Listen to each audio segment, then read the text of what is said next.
Kinshasa, une ville qui ne dort jamais. Une ville d'ambiance où l'argent circule plus vite que les voitures. Mais derrière les vitres teintées d'une grande banque, un autre monde se joue.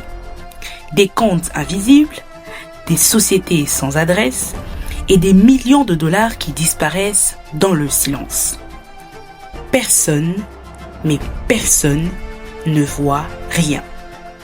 Jusqu'au jour où des documents confidentiels refont surface.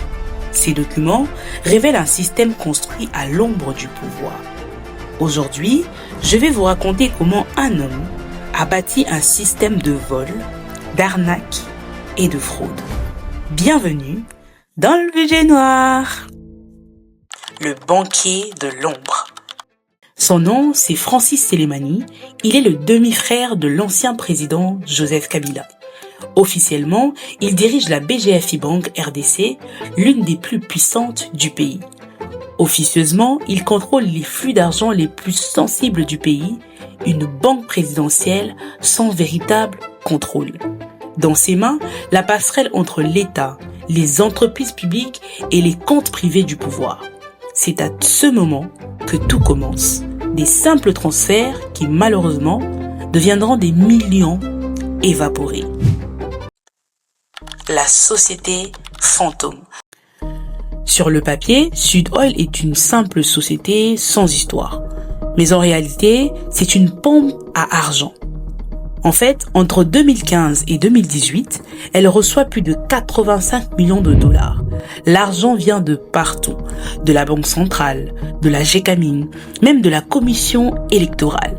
Pas de contrat, pas de projet, pas de bureau, juste des transferts et des transferts validés par une banque que Sélémani dirigeait lui-même.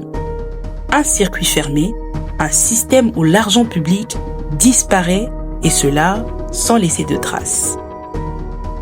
L'argent qui change de visage. $1 volé peut être déposé sur un compte personnel. $2, oui. $3 encore. Mais des millions volés ne peuvent absolument pas être déposés sur un compte personnel. Il faut les transformer, les maquiller, mieux encore, les déguiser. Alors apparaissent des sociétés écrans. Sélémani met en place la Balan Family Trust, ou encore Garveli, ou encore Primal Trust. Des noms discrets, mais finalement des paradis fiscaux et des intermédiaires invisibles.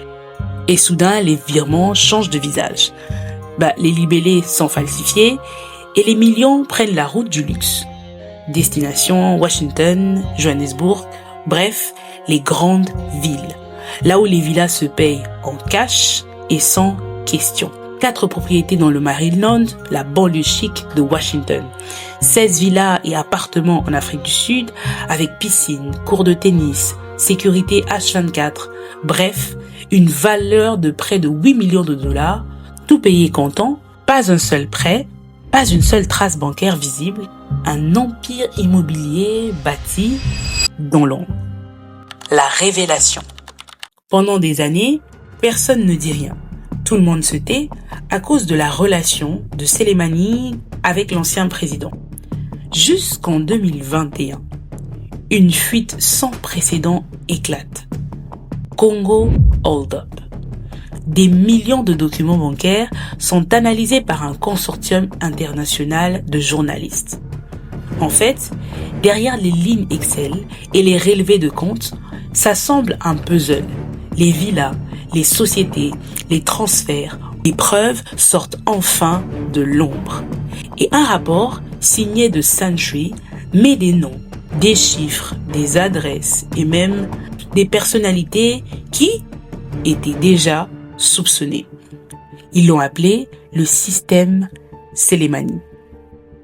Le silence du pouvoir. Après ces révélations, quelques sociétés sont mises en vente. Les ONG réclament des sanctions et les journalistes se posent des questions et tentent d'obtenir des réponses. Mais à Kinshasa, silence, mais vraiment silence.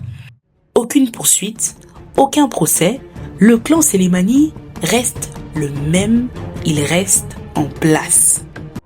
Et pendant que les villas de luxe restent debout, les hôpitaux, malheureusement, manquent de médicaments.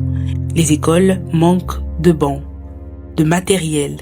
Bref, l'argent du public est volé, mais il ne disparaît jamais vraiment.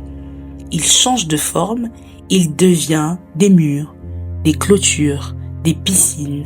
Il devient de l'immobilier aux mains des mauvais. Et pendant qu'un empire se construit dans l'ombre, un peuple, lui, malheureusement, paye le prix. N'hésite pas à t'abonner et à me dire en commentaire qu'est-ce que tu en penses. Penses-tu qu'il existe d'autres systèmes Célimani dans d'autres pays? À bientôt dans le Village Noir.